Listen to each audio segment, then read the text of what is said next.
です。おじさんは僕のことを嫌いですか？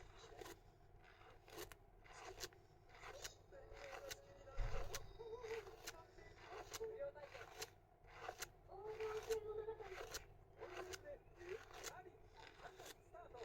第1号と長崎伊勢志摩の贅沢なビールでこのお値段。安心で楽しい旅を。温室アイデアその9。コロナ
真剣レディー。中にセットコードってどんどんそれが通ってるわけなんですね、ここに。なので、くっついてる部分をはめてください、こう。こうやって。簡単ですね。そうそう。椅子を選ぶ際、特に気をつけたいポイントがすごいです。やっぱり椅子ってすごい重要で、椅子の高さによって他の道具が変わってくるわけですよ。道具選びが。まず最初に選ぶべきものかもしれない。そうなんですか。椅子の高さっていうのが重要です。こっちの方が若干背中の角度が分かってますね。こっちは、はい。やっぱ椅子買うときは絶対座ってみた方がいいですよ。そうなんですよ。椅子だけはちょっとネットでというよりも、実際こう展示してるお店に行って座ってみるっていうのが大事ですね。これ写真で見ても違い多分分かんない。そうですよね。スリットまでちょっと見えない、分かんないですもんね。よいしょ。肩甲骨に当たりましたね。下の方で当たるの。6製品を1つずつ吟味すること1時間。